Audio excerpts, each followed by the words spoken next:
and to Franklin and Cecilia, happy retirement. So actually, I saw them at about after midnight the other day, just then the New Year's celebration here. I'm not spiritually open, but I can see a whole burden being lifted off their shoulders. So good luck to the next person. So I'd like to start with a couple of readings from Proverbs 17:22. A joyful heart is good medicine, but a crushed spirit dries up the bones. This is from Life of Experience in the Realm of the Heart. If a bird chirps in your area, you can realize he came out to welcome you, and that God feels the same way towards you. If you go to bed very tired, but there's a noisy party going on next door, think that the people are making all that noise in preparation for welcoming you. Not so easy, is it? If you have a loving mind, you can automatically come to interpret things that way. And one more. Our attitude towards life determines life's attitude towards us. So, who remembers the last Sunday service I gave? What was it about? Anyone? Yeah, it was all about dogs. No, that was the one before. I'll give a free lunch. Actually, it's a very good lunch today because Nitaya's in the kitchen. I will buy the person lunch who can remember what the last Sunday service was about. Now, Nigel, if you go back to is that a new one from the year? It's an old one. You can go back. It will be about 4 months ago, so you'll have to go back through quite a few. Anyway, it was about values, right? Olympic values, right? And I talked at the end. I picked up a book. And I showed a book, and I said, I bought this book. And it was all to do, part of the values was to deal with attitude. And I went past the bookstore, and I saw this book by Rob Burrow, Too Many Reasons to Live. And it winked at me. Does anyone know that expression or not understand that expression? You know, somebody winks at you. Sometimes I see a magic trick online, and it kind of winks at me, and it's like, yeah, I'll push the button. And then afterwards, anyway, so things wink at you, right? And to me, it was like, this book winked at me. And I thought, I should read that book. Obviously, it winked at me for various reasons. But anyway, I thought there's something in that book that I can learn from. So does anyone know who Rob Burrows was? Rugby league player, right? Okay, so yeah, he played for Leeds. He was a rugby league player. He was known as the Pocket Rocket. And most rugby league players, they're about, 6'6", right? And maybe 15 stone. He was 5'5" on his own admission, on tiptoes, right? He weighed barely 10 stones. So if you're not into stones, that's about 63 kilograms, right? And he was playing against these adults that were weighing around 100 kilograms. So he was about half. Right? And he was often, he said by his own admission, he was often mistaken for the ball boy. Right? People come on and say, can you throw me the ball? Like that. One journalist asked him if he'd ever seen a smaller player on the rugby pitch. And he replied, the only time I've seen a smaller player than that is in the under-10 side. So even his teammates took it out on him. So they asked him, they used to joke with him, and they say, which one of the 7 dwarves are you? You are the only person that has a life-size photo in their passport. You must save a fortune because you don't have to pay VAT on kids' clothes or shoes. Right? Okay, so anyway, but it worked to his, advantage because actually his centre of gravity was very small and he could step off both feet. So actually, when he first started, he was also kind of like. The analogy they gave it was like these great big guys trying to catch this little mouse on the floor. And they were all like this, trying to catch this mouse. And the mouse was like dancing around, and they couldn't lay a finger on it. Anyway, he went on to win everything. And he won the Challenge Cup, he won everything in rugby league that there was to win. And afterwards, he retired. And one of the things that he used to do afterwards was give after-dinner speeches. And after dinner one evening he got up and he was speaking to this group of people, and it was basically stories about his rugby league playing days and things that had happened on the pitch. And he came to this word, and I think it was like associated. And he said, and he couldn't get it out. And it's like his tongue was like tied. And he was like, ugh. He was like, what the heck is happening here? Anyway, afterwards he carried on, and one of his teammates asked him, do you have too much to drink? And he goes, no, I just couldn't get that word out. And it was just weird. Anyway, he didn't think much of it. A few weeks later, he had a similar experience. And someone said, I really think you ought to get yourself checked out. Anyway, he got himself checked out, and he found out that he had MND. Does anyone know what MND is? Motor neuron disease, right? Okay, and basically it affects your brain and your nerves. And it's a weakening of the whole system. So everything starts to kind of break down.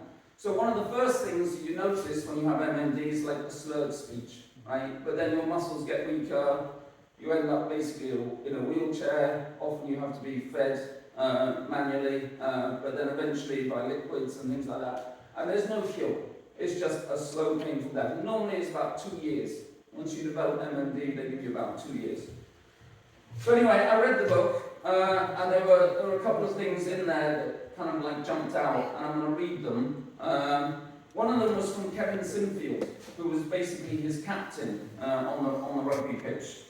And he said, one of the things he said was, when Rob was diagnosed with motor neuron, it wasn't a surprise how many people rallied. We were all floored by the news, as was everyone connected to rugby league. We couldn't begin to imagine what Rob was going through, but we wanted to support him in whatever way we could. We were certain of one thing.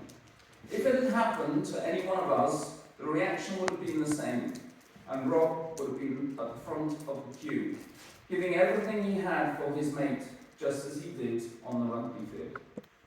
Lots of people are going through rough times at the minute, what with COVID and everything else, but I hope Rob's story makes people reflect and provide some perspective. However dark things seem, there are people who care and want to take some of the burden. When a friend hits a rough patch, it can bring out the best in you.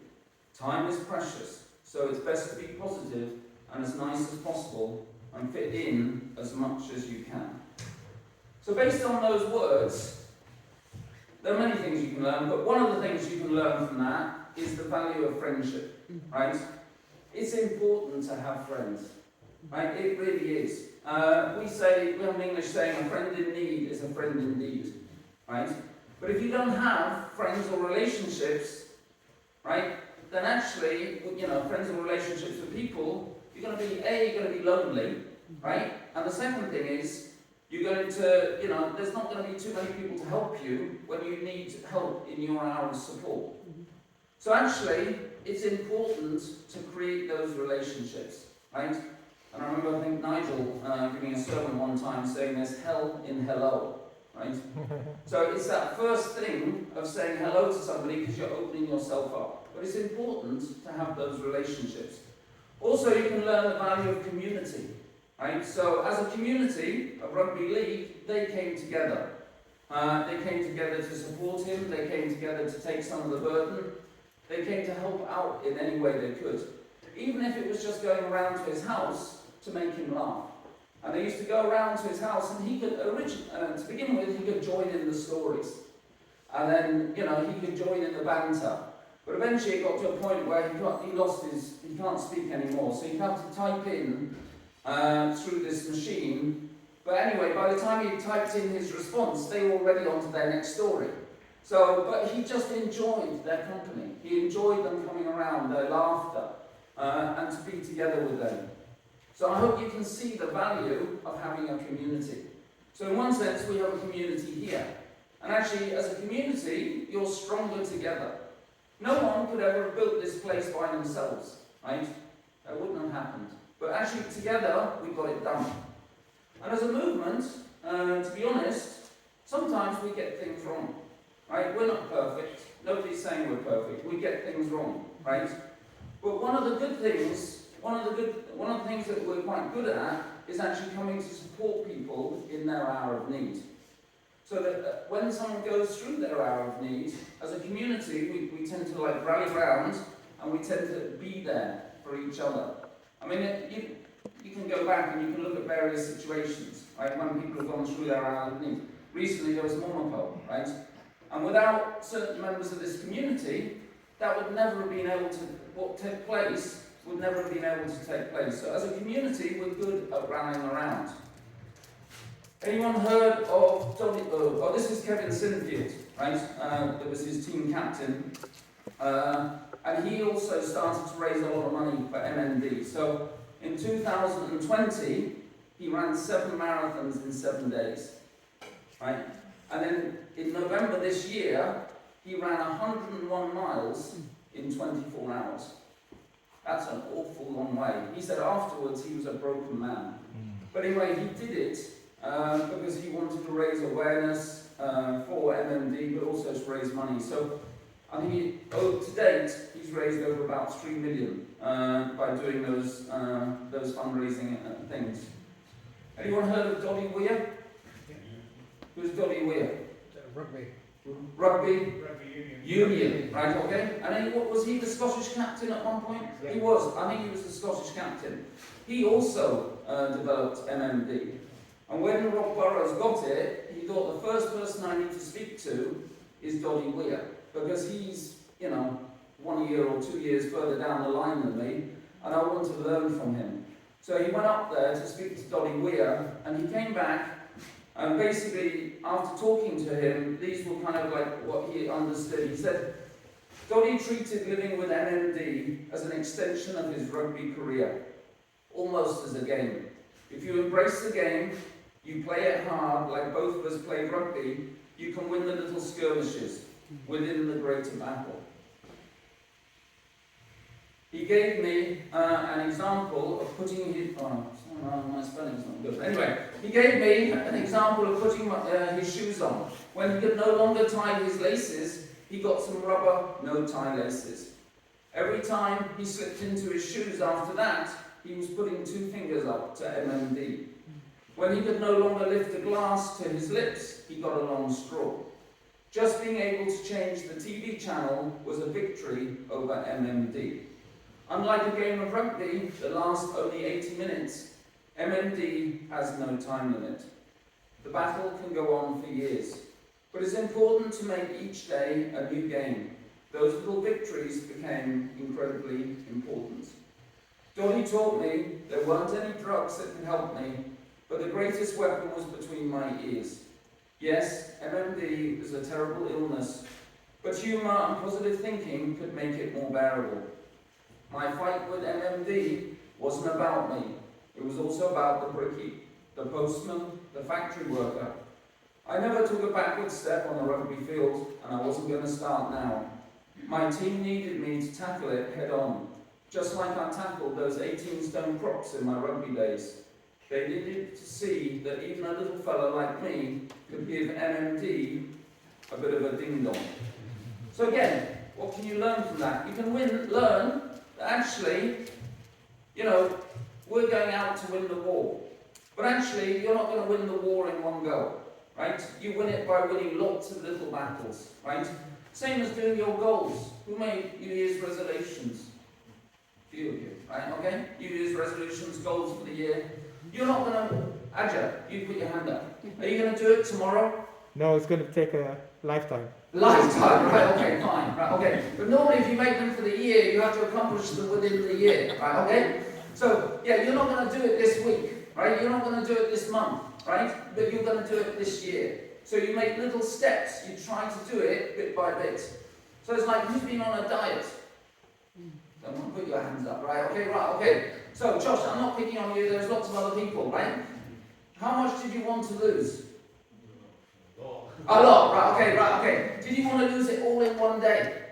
No, right, you set yourself goals, right? So you don't say, I'm going to lose 5 stone and I'm going to lose it tomorrow, right? You say, well, I'm going to lose £1 a week, right? Or something that's manageable, right? And then you win lots and lots of little battles, right? And then eventually you win the war. Also, talks about learning from this, you can have like positive mental attitude, right? So, At the bottom here, he talks about he was fighting for all the people that are going through this at the same time, right? So it wasn't just about his battle, but he wanted to show other people, wherever you came from, what walk of life, that actually there was a way to, overcome or to go beyond it. So I remember talking to George, and George, it was MS George had, wasn't it? Okay, but it's a similar kind of disease, right? And he lost his ability, to walk, he lost his ability to do this. I remember talking to him one time, and he said, of course, nobody knows why anyone gets like MS or MMD or whatever. But he said actually it helps him to understand other people in that situation and to relate to them.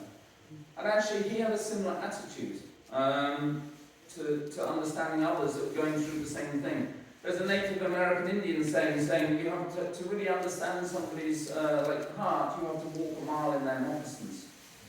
So also Dobby Weir, he hasn't sat back, right? And he hasn't waited for MMD to take over his life. He set up something called the Dobby Weir Foundation, and he created his own tartan. I wouldn't say that I particularly like it, but anyway. But actually that comes from the 7 clubs that he played for. So he took a colour from each of the 7 clubs in his rugby union days, and he put it into that tartan.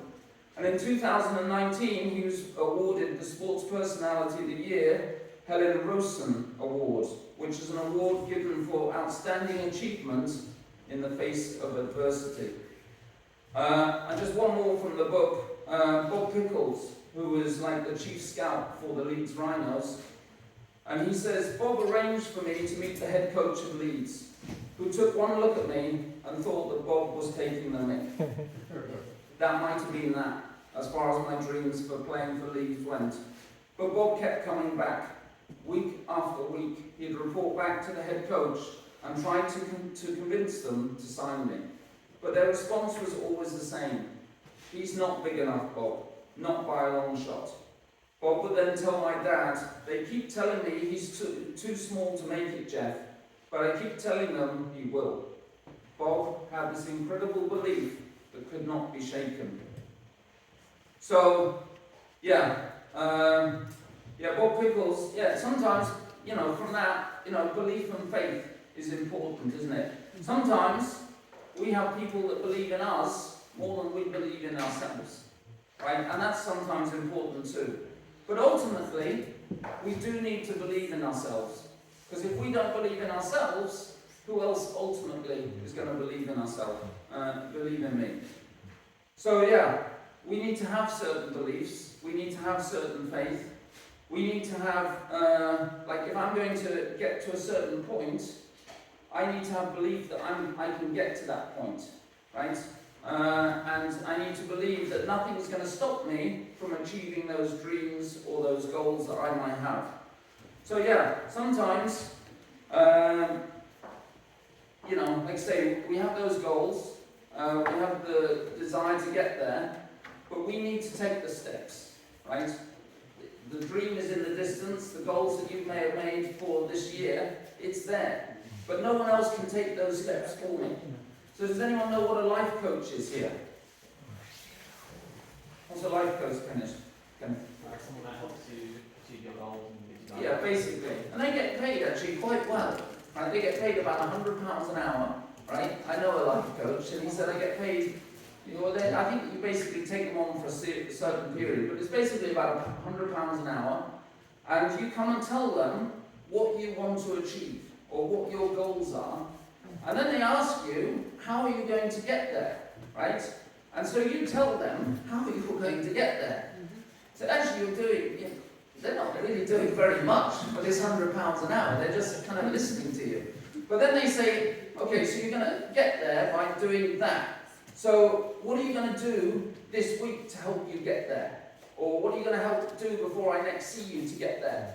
And then you have to write down what steps you're going to make in order to help you achieve your goal. And when you next meet them, like a week later or a month later or whatever, you have to show them that you've taken those action steps. So that's what all a life coach is. Seems quite good to me, right? Okay. But anyway, last Sunday service, I talked about the Olympics and values, and I talked about this mathematical formula. And to achieve 100%, and if you add A is 1, B is 2, right, leadership came to like 95%, hard work came to 94%, but attitude came to 100%. And to be honest, when you read this book of like Rob Burrows, at every, that's what really shines through, is his attitude. So every level, he was told he wasn't big enough. He was told he wasn't big enough at the under 10s, under 14s, under 16s, under 18s. He's not big enough. But he made the grade. But then he went to the next level, and again he was told, you're not big enough, right?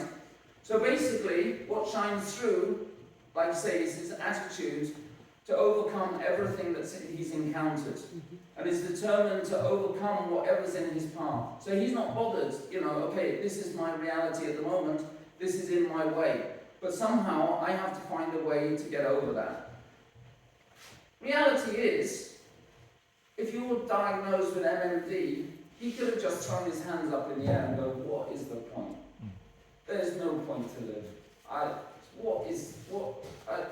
My life is like a death sentence. I'm going to be confined to a wheelchair. I'm going to be dead in 2 years probably, and it's going to be a slow and painful death.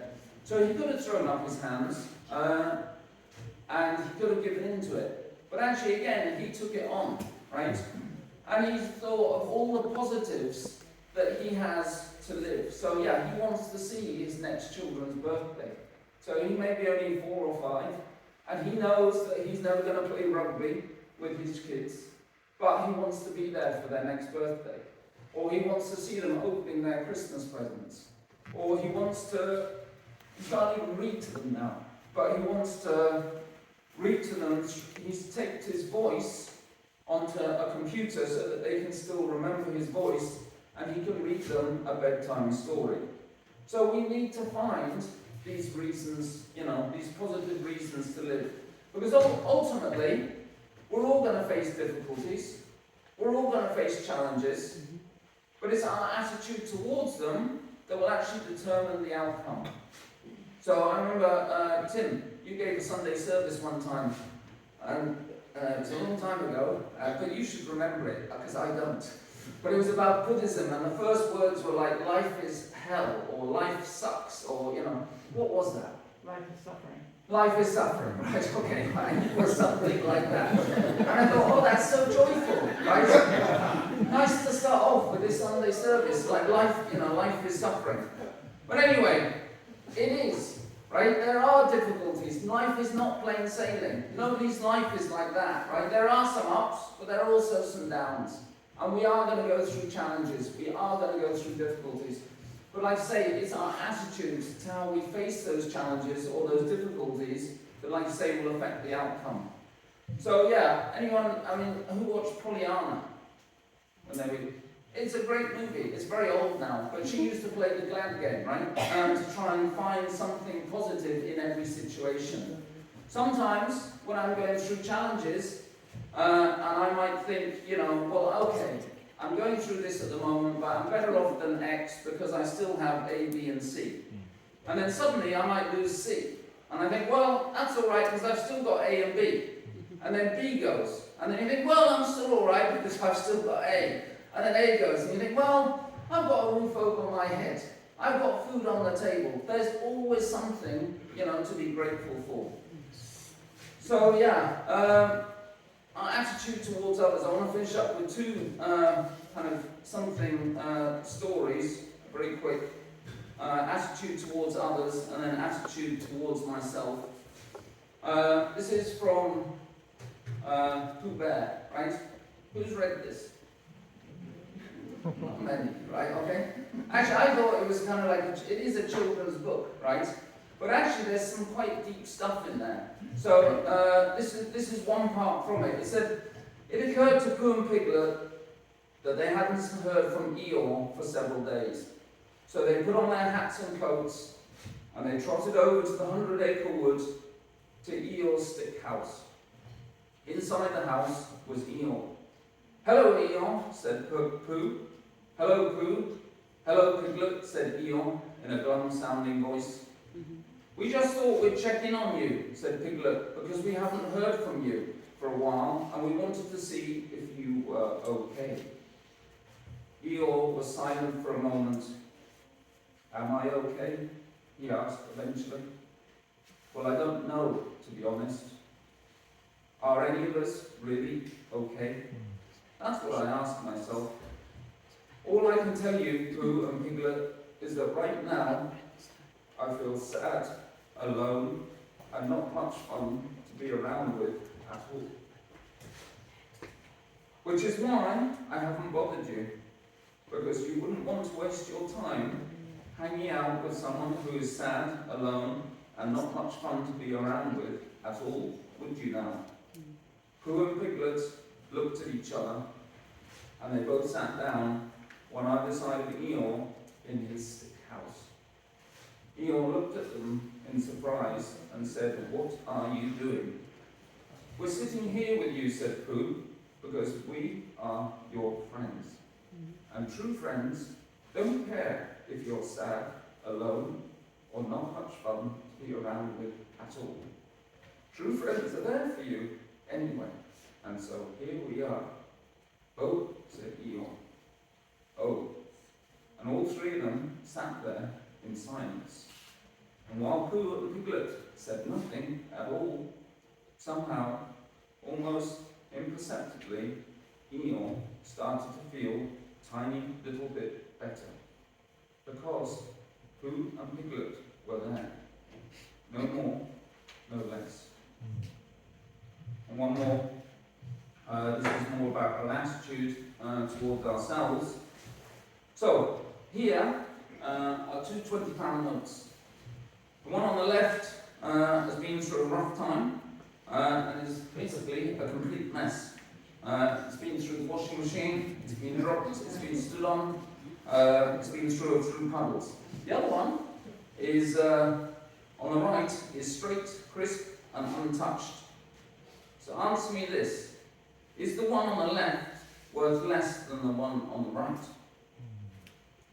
So don't let, this is like I say, towards attitude towards ourselves, don't let anyone put you down just because you've been through a tough time and you might need some support. We are all equal. We are all worth the same value. We all matter. So yeah, this year, I want you to think about, attitude towards yourself, maybe attitude towards others, attitude towards certain situations or problems that come up in your life, because they will, right? We're all going to face challenges this year, just as we did last year, the year before, because life is suffering, Tim, right? Think about your attitude towards obstacles stopping you to achieving you from where you want to go to, right? Go out, win the little battles, and you'll win the war. If you want to accomplish the goals or that you set out in your New Year's resolutions or the dreams that you have, think about your attitude towards them, right? And like I say, keep going, take the steps, right? Do it bit by bit, and you'll get there. Think about, like I say, attitude towards others. Like when, in those quotes at the beginning, Father was talking about the noisy neighbour, right? And sometimes it can be, man, that guy's making a noise. But actually, if we turn it around and spin it on its head, we can see it in a different light. So please think about attitude this year and have a great one.